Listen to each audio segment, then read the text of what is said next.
how do we help our kids in the midst of our own crazy conflict with our exes? And today we are welcoming back Jenny Hornby. She is a play therapist who's been with us before, and she's going to be talking about what we can do, what are some effective therapies and techniques for dealing with our kids and helping them in the midst of that conflict. Hopefully, we'll get around. We had tried this like a couple of months ago, and I don't know why, but it wasn't working, but hopefully today it will work. And I know it can feel, you feel so helpless when you're dealing with a situation where you're trying to shield your kid from the conflict. You're trying to be the most reasonable, there you are, Jenny, the most reasonable person. And your ex, what's called a non-disparagement clause, that says you're not supposed to badmouth each other. Your ex is still doing it. Like, what do you do? So welcome back, Jenny. And before we even dive into it, how common is parental conflict post-separation? I told you it's going to be a duh question. Yeah. I mean, of course, it's especially when there's been just so much conflict and disagreement that we're at this point. Everyone has really been through a trauma just to get through that. You can really define that as a trauma for the kids and for the partners who are going through it. I mean, it's significant. So I'm really glad that you have these conversations and take this time because, kids are living in a world where, their parents are the ones who are supposed to provide this kind of covering and protection and security, and all of that is getting reorganized for them. So it's a really good conversation to have. Yeah. And that's an interesting word. Like, everything's getting reorganized. Yes, very much. We always think about how for us as adults, we can get away. Right. We can move to our own place, but the kids are the ones who have to keep going back and forth. Yes, that is. They don't get away. Yeah, they have a lot less control and power in the situation, for sure. They're much more dependent on us. Yeah. Yeah. So Jenny, go ahead. No, you're fine. Go ahead. I was going to say, introduce yourself, and then let's keep talking. Yeah. So I'm Jenny Hornby, and I'm a licensed counselor in the state of Virginia. I'm also a supervisor, so I get to work with students and people coming up in their training as counselors. And then I'm trained in play therapy, and I'm trained in EMDR therapy, which is a trauma intervention. And I work with ages 4 and up and do individual and family and parenting support and things like that. Yeah. And I'm, say it again, the last thing. And I wrote a children's book. Like, that's my new fun thing, is writing stories and things like that. Oh, okay. We definitely talk about that at the end. I want to hear more about it. Okay. All right, but let's get into the whole thing with parental conflict. Like, yes, how do you know when it's really bad versus normal bad? Like, high conflict. Right. Well, every relationship is going to have conflict. I mean, if a relationship had zero conflict, I would be nervous about that. Right. So we need to have some sort of rubs, right? Because if we're going to be authentic and real with each other, that's just going to be part of life. So more the idea is this becoming something where it's destructive, where we're not getting anywhere, and it's becoming either physically abusive or verbally abusive or emotionally abusive. When are our words or actions becoming weapons rather than ways of like trying to understand each other and connect, and that level of crossing over into abuse, or really just that idea of weaponizing our communication. I mean, that's when it crosses a line. If, the name calling and putting down and physical, like throwing things or physical aggression towards people. I mean, that's a big red flag. We're not trying to have that. Yeah. So if I have children, but if I have a child, are there certain things I should look for that I can see visibly to know, I think my kid needs help with whatever's going on? Or like, And or are there situations where kids are fine, they don't need therapy if their Yeah. parents are dealing with divorce? Yeah. I mean, I honestly, and this probably sounds self-serving, but I think when a child, when you're going through a divorce, I would want my kid to see a therapist. Just, especially if it's been pretty volatile Mm-hmm. situation. I would recommend. There's not going to be any harm in having them seen. You Mm-hmm. know, have a professional like get their eyes on them. So I would say for your clients, I would just encourage them to go. Mm-hmm. And not just for their kid, but also for themselves. Um, Something I see a lot is a lot of parents bring their child to me, but when I meet the parent is really the one needing the help and needing the support. And so, really encouraging the parent to get help for themselves too. It's that sort of like on the airplane, you put the oxygen mask on before you put it on your child. And it seems so heartless, but you've got to have your oxygen. So that would be a big thing I would encourage really is for the parents to get help and have their child seen too. Like, let's just all go. Let's Yeah, all. I find that very hard to convince certain of our people to do Yeah. because they put everybody else ahead of them and they think I'll deal with myself later. Let Yeah. me just get my kid taken care of. You Yes, can deal with them, but I have all these other things to do and I don't really have time for therapy. for Can you sure. talk about like even Yeah. more so, not just the oxygen mask, but like how it impacts your parenting? Because I think back to Yeah. my own case, my son was a teenager when we separated, Yeah. and he was on this podcast, and someone asked him like how he managed to get through it as well as he did, and he said my mom kept it together. And I think the reason I was able to do that, I didn't know he was going to say that, was I didn't know I was doing it right at the time, but I was getting so much support in the background that I don't think he saw me fall apart. Whereas if I hadn't, I would have really been falling apart. That is it. You just answered your question. Like I that, did. right? Our children are looking at us, and they're seeing how we're doing. And they're so, especially if they've witnessed abuse and witnessed, violence, their antennas are even more sensitive and they're so tuned in to how the adults around them are doing. And so it's challenging, like you said, to take the time, but it is really so loving for your child to go and get the help you need. And even if you join a group or get individual help, even if you do like a 30-minute Zoom counseling session on your lunch break, Mhm. um, it's really, really important because they, as the adults and as the parents, they need to take that time to check in with how they're doing and what they need. Otherwise, they have nothing to give. The Mhm. bucket is empty, and then the child can sometimes step into a parent role rather than be able to stay a child. So Yeah. it is important. But Let's talk about that more. Like, how often do you see parentification, or explain even what that means in cases like these that it's so stressful? right, exactly.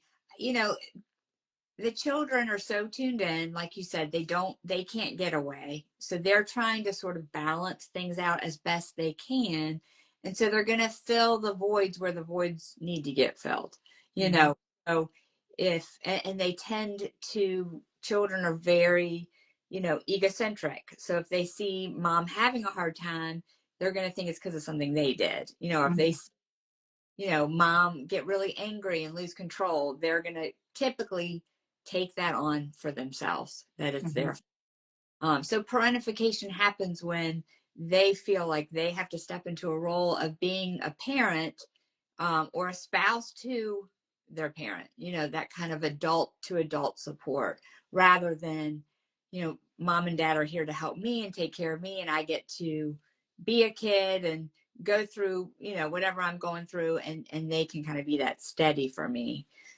So it's an important thing to watch for. Another thing I wanted to share is something I've noticed a lot with families I've worked with is, if there's been physical violence, that the spouse who has been the receiver of the violence Mhm. has a lot of sensitivity to their child showing any signs of anger or aggression. Mm. It's very triggering for them. Um, Yeah. so understandably, right? I mean, totally understandably. And they'll say to me, is my kid going to turn into an abuser? You know, Mhm. when, they're 4 and they're crashing monsters together or crashing trucks together or having an outburst or a meltdown. And so that again is a good reason to get your own help, right? So that you're not triggered by your kids' normal emotional responses to things, and you can kind of tolerate and give them that space to say, okay, you're mad, you want those trucks to crash, or you want those monsters to fight it out, and being able to allow a child to express anger and that distress, and not respond out of like, oh my gosh, they're gonna abuse somebody, you know what I mean?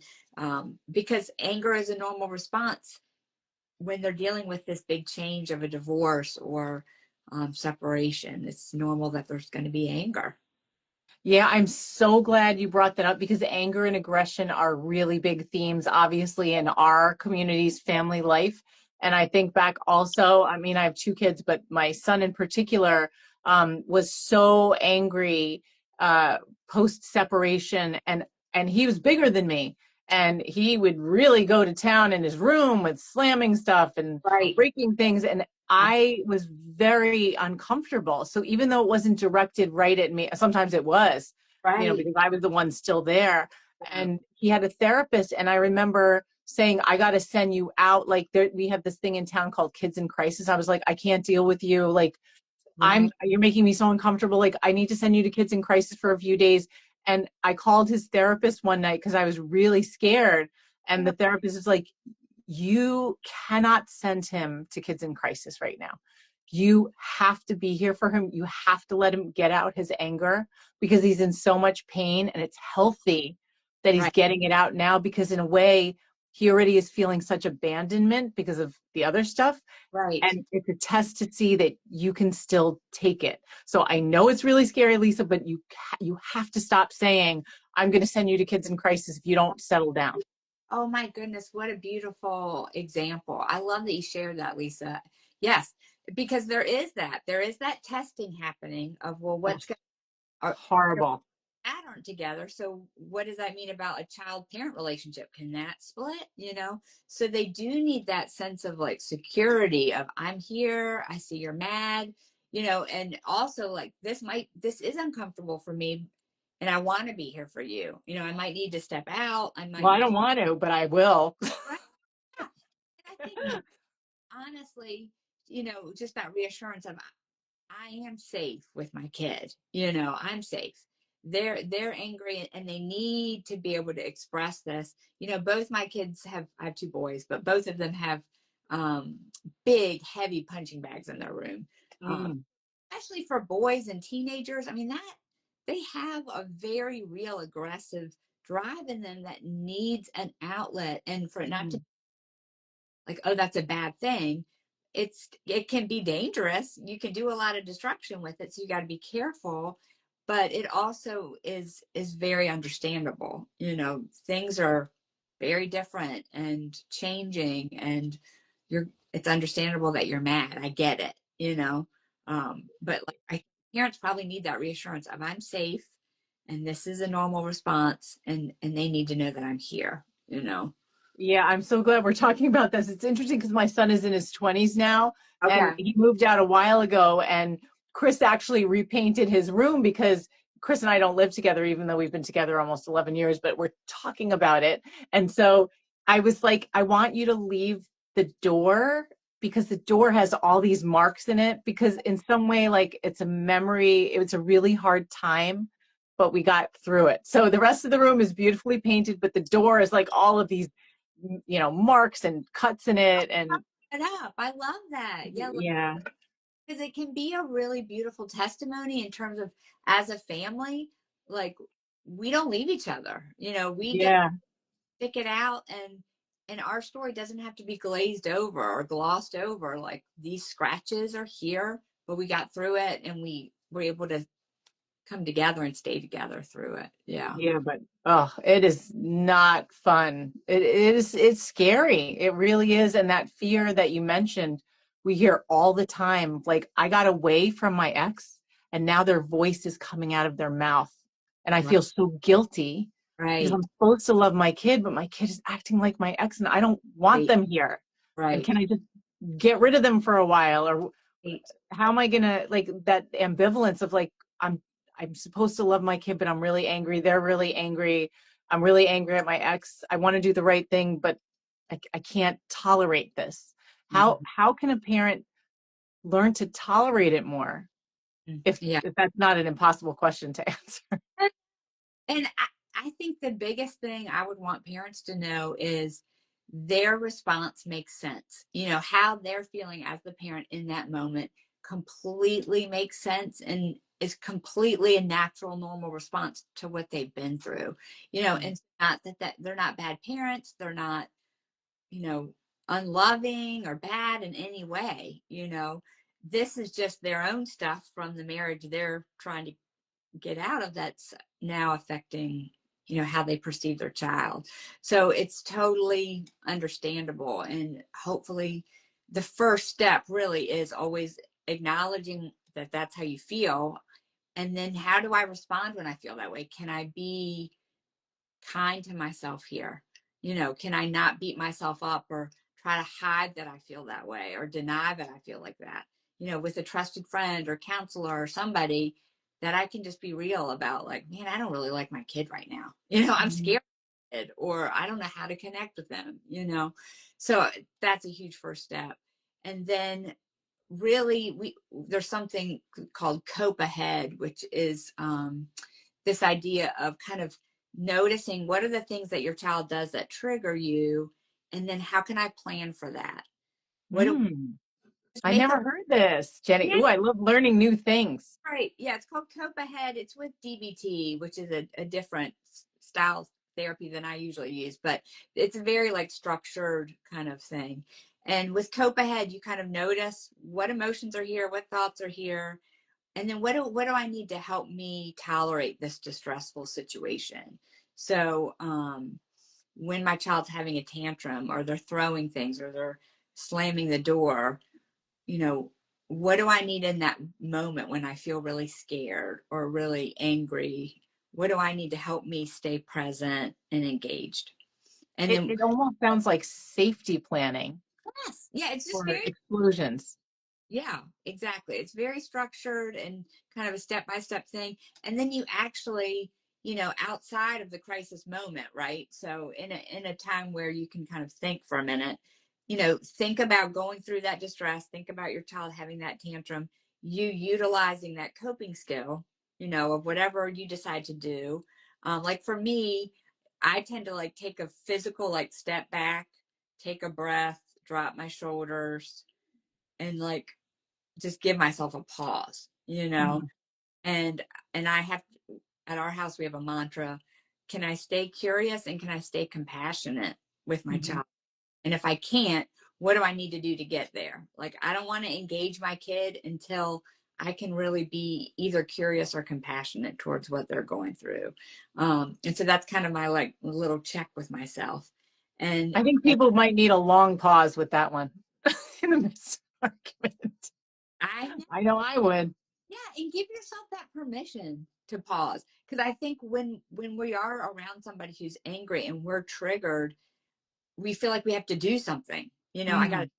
thing, yeah, like you said, I got to get him out of here. You know, and really that's not the moment to do anything. It's the moment to kind of gather yourself back. You know, it's like let me get back connected and remember who my kid is. You know that this child is not my spouse. You know, Mm. That's really hard, I think, in the moment. yeah.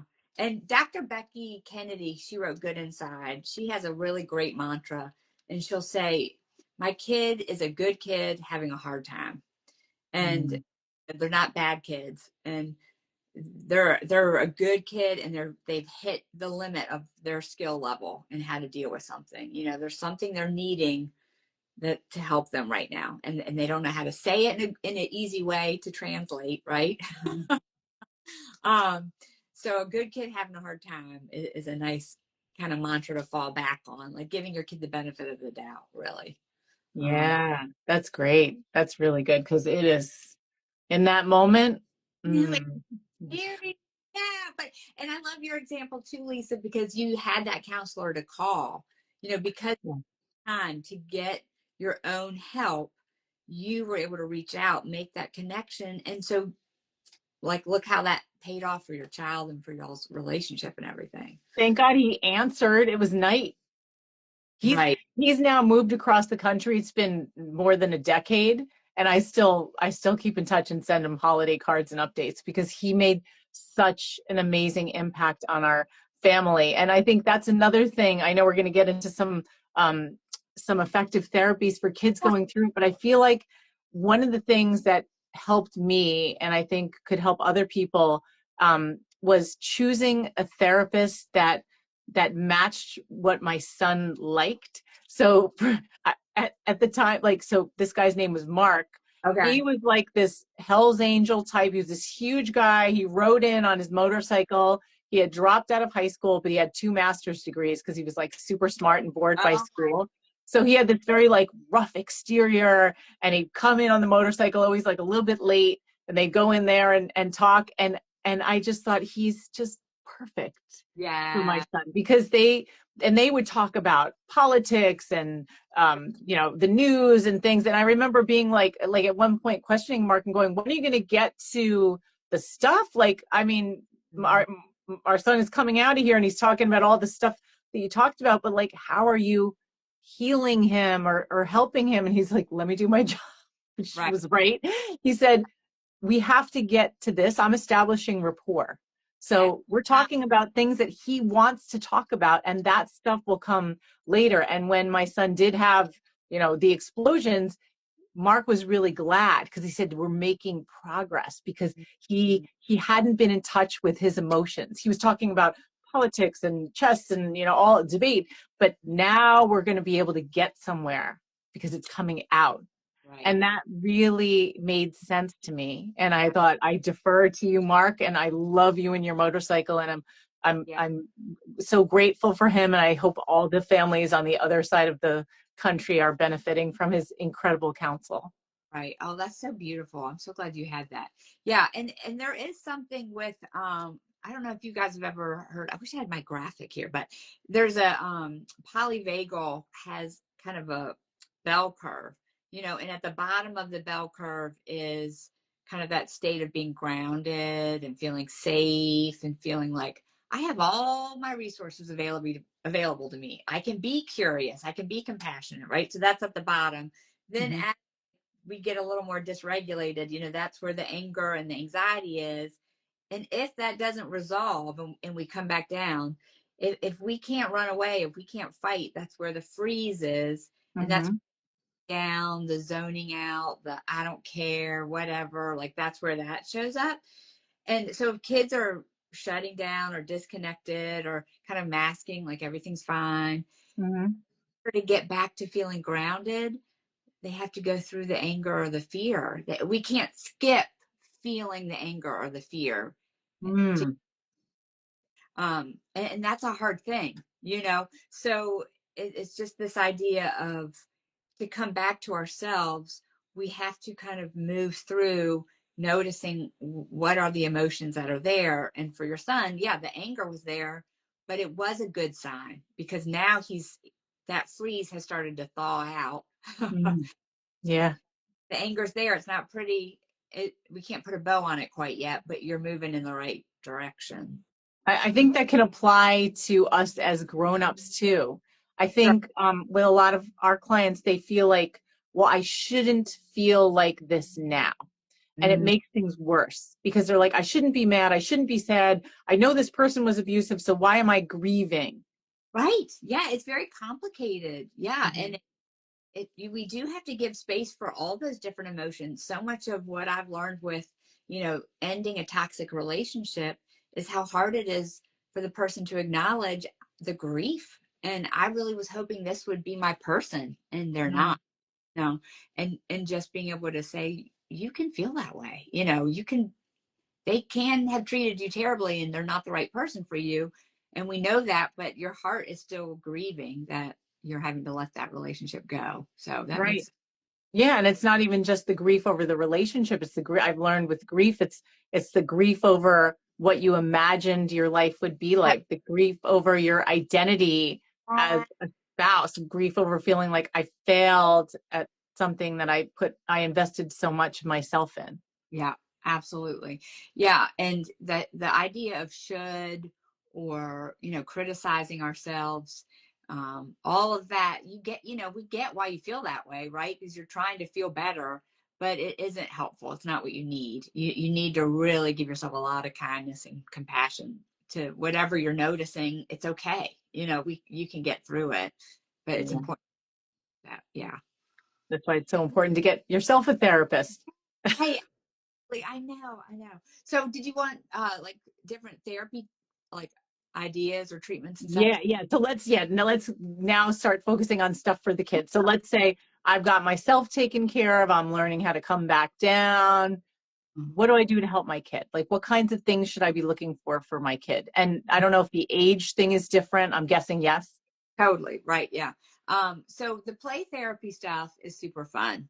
And play therapy honestly is very simple, Mhm. kids. And let your kids lead the play. So it's this beautiful, beautiful thing that it's like we've been doing it for thousands of years, but now we understand more of what we're actually doing when we play. And Mhm.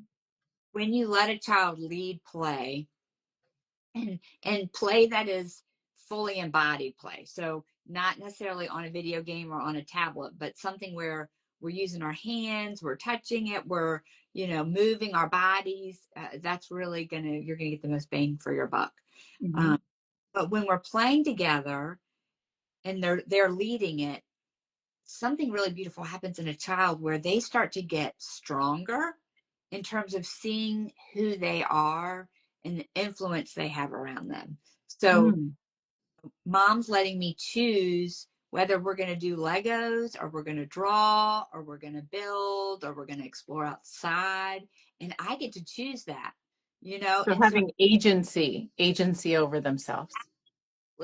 and I hear so many parents say, like, I want my child to be strong, because going out into the world one day, and really, in order for them to get strong, we have to let them have these opportunities where we trust them and we let them explore and make choices, within, of course, like safety, Mhm. them a safe space to really explore and make those choices for themselves. And so, a cool thing as a parent that we can do is acknowledge their choice and not say whether it was good or bad, but Mhm. just, oh, you chose Legos, not like, oh, great, I love Legos, but just that's what you chose, Mhm. and seeing it. It's so funny. Like when I first learned about this training, I rolled my eyes about as hard as I could. I'm like, this is not real, but I'm seeing how powerful it is for kids. And to for me to acknowledge their choice, validate their choice, and not necessarily try to get, because kids are always trying to please us. Well, Mm. was that the right thing? And just saying, oh, that's what you chose, and just being interested, being engaged, you know, and then kind of getting away from like the praise language of like, good job or pretty picture, like where we're evaluating what they're doing, Uh-huh. but acknowledging what they did. You built a tower. You worked really hard on that tower. That tower kept falling down, but you didn't quit. You repaired it and you worked on it and you're really focused.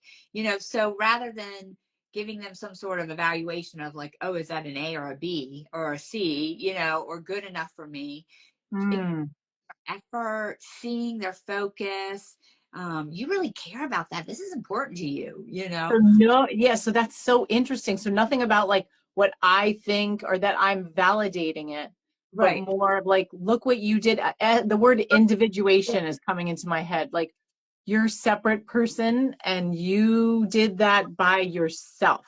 Yes, you did that. Absolutely. Yeah. Individuation. Absolutely. It's so great. It's of course, I mean, I'm not trying to say praise is wrong or anything like that, But I have found that this kind of mindset shift for us really helps the kid.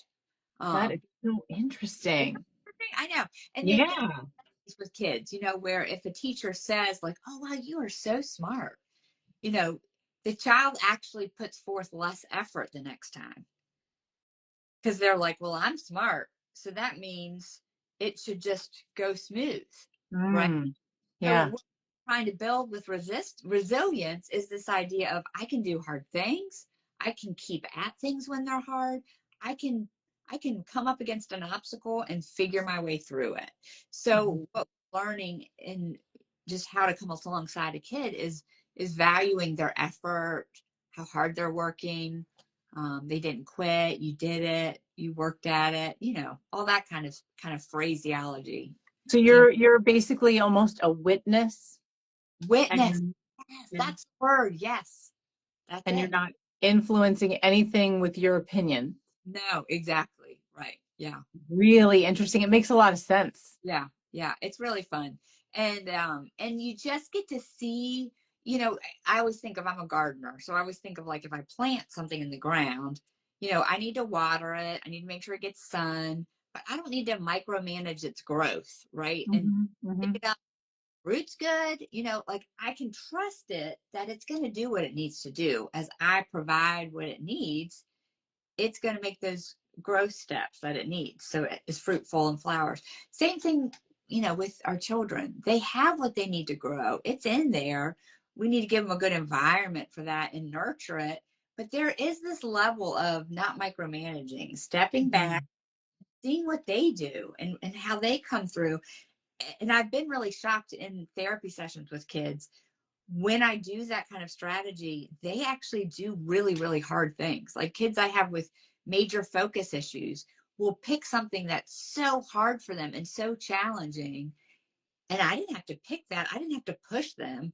They Hmm. they found that growing edge for themselves as I kind of held space for that to happen. So it's blows my mind. It's very interesting. So I'm a fan of that play therapy. Oh yeah. Okay, so let's talk about and I have all kinds of things I'm thinking, but I'm not going to say it because I'll just dominate this interview. Okay. But what about for older kids? I mean, you said four and up you work with, but I'm guessing teenagers, the play therapy might not be the same.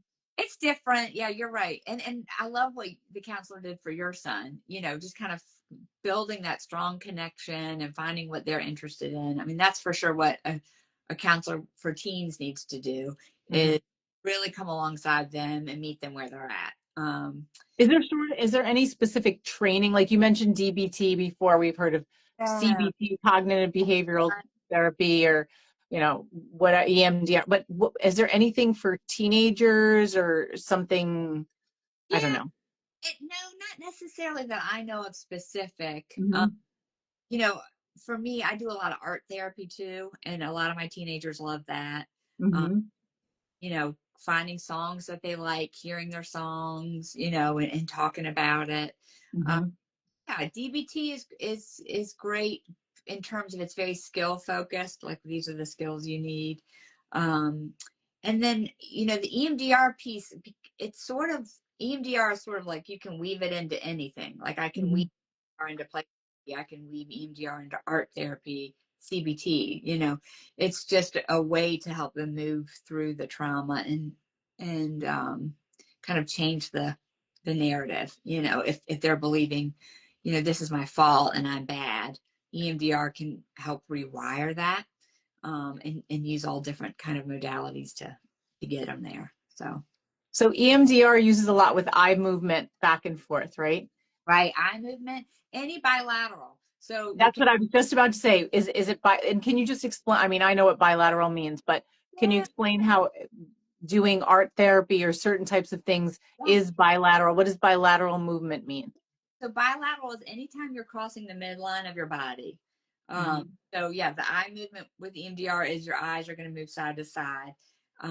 You can do tapping. You can going on a walk. Um, hmm. Buzzies, they can hold on to buzzies. Kids like those a lot. So it'll go buzz, buzz, buzz, buzz. So Oh, I know that funny. So in art, they can scribble over something, so they're back and hmm. forth Okay. Ah. Mm, Um, and it really is this idea when we're dreaming and we're sleeping, we're having REM Mm-hmm. sleep, the eyes are moving back and forth when we're sleeping. And they've just found that when we're doing that, we're digesting our day. It's sort of like chewing up the day so that it can be digested and get stored in long term memory, right? Mm-hmm. So that's kind of where the idea came from to start using bilateral to help with trauma. These traumatic memories still feel like they just are happening right now. It Mm-hmm. feels those intrusive thoughts or those images and sounds coming to you in this moment because they haven't gotten filed in long-term memory. They're still up here. So bilateral is a way to kind of help the brain digest it and put it where it needs to go. It's over. You're safe now, kind of thing. Wow. So interesting. I heard that there's actually, I haven't looked for them, bilateral playlists.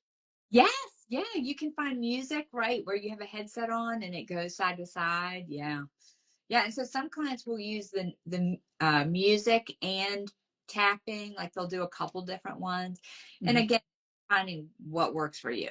There's a Mm-hmm. lot of ways. So if someone goes to therapy and you're like, I do not like using the eye movement, just tell your therapist, like, no, thank you. Can we try something else? Mm-hmm. Mm-hmm. They that. So where can someone find a therapist who does the sort of thing you do, if Yeah, not you? for EMDR, there is kind of a major directory called Mhm. So EMDRIA. Okay. EMDRIA is the organization that the EMDR therapists are under. So if you go to their website, you can find an EMDR therapist near you. Yeah, so that's a great resource. And then I don't know if you guys we have Psychology Today. Yeah. Yeah. Yeah, so you can use that and kind of see who would be a good fit, and word of mouth is always good too. But Mm-hmm. I think what you said is key in terms of finding a good match. Mm-hmm. Hey, give a therapist 3 sessions. Okay. Give it time. And after that third session, if you're not jiving with them, it's probably not a good match. And, just let them know because you have to have that therapeutic relationship. Mhm. Otherwise, that work when things get hard. So give it 3 sessions. I'm glad you're saying that because we have a number of people we work with who said their kids have been going to therapy for 9 months or longer and it's not working. The kid's not comfortable with the therapy. And I'm thinking, why are you still going to the same person? Exactly. Yeah, it would be time to make a change. If they're not feeling comfortable yet, I would, just see if there's somebody else maybe that would be a good fit for them. And we get that as therapists. We are not always the right, personality or whatever it is. I'm not a motorcyclist. I wish I was that cool, but I'm not. So, Yeah. Yeah. Well, I mean, people actually in our book that's coming out, there was a woman that I interviewed who is, I call her a therapist matchmaker because mm, she is a therapist, but she doesn't want to, she said, I don't want to sit and do therapy anymore. Her name is Lauren Barnett. And she said that she matches therapists with families. So oh, she meets with, yeah, she meets with families and finds out what style, let's say the kid is, they're looking for a therapist for the kid, like what style the kid likes. And she said she likes to, and even a parent can ask this question, say to your kid, like, who's your favorite teacher, coach, or camp counselor? What did you like about this person? How did they get you to show up for them? And or to get you to do what you had to do, and to think about like that'll make the kids start feeling positive memories and then look for therapists that are similar to that kind of person. And if love it. it's a family therapist, you still want to find someone that jives more with your child before you. What do you Right. think of that? I think that's beautiful. Yeah, that's a great advice to think about. Like, oh, who's been somebody you really connected with? What it was, Mhm. what about them? It's funny because sometimes clients have said to me, you know, they were seeing other therapists and they loved that I would laugh with them. Like that was the thing that really helped them feel a sense of connection that I wasn't super serious. But then I Uh-huh. say, I want someone who's a little more serious and not so, you know, jovial. It's like, oh, Hmm. whatever is a good match. It's not right or wrong, just what feels right because it's got to be a relationship. Yeah. So, I mean, just like we all choose different partners. right. Absolutely. Yeah. So, So, Jenny, how can people find you? okay. So And I'm then on talk about your book too. Yeah, I'm on Instagram, Miss Jenny Books, and then I have a website, missjennybooks.com. And you can email me from there. You know, if you have other questions, I always love to talk to people. And I have one book published. I'm working on a second. So the first one is called Made for This, and it's helping kind of start conversations about facing fears.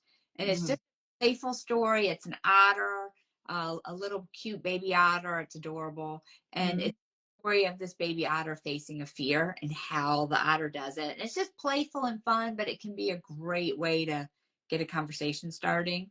And it's like, oh, well, let's talk about the otter's fear. You know, we don't have to talk about Mhm. just keep it focused on this little cute otter. So I like using narratives for kids. And then the Mhm. next is going to be about anger, actually. So Right. coming out. Sounds very helpful. I was thinking otter. We just saw otter the other week, and I saw a lot of otter in Alaska when I went with my kids for a trip last year. But they are the most playful animals ever. Yeah, they're so cute. I could just watch all day long. And they like stand up on their legs, and whenever we come on the beach, like they just look, then they slide around, and then they come and look at you again. They're Yeah, so adorable. curious, right? They're such good examples of curiosity and playfulness. Yeah, I love it. So it was really fun. It's a fun animal to have in the story, but so Yeah.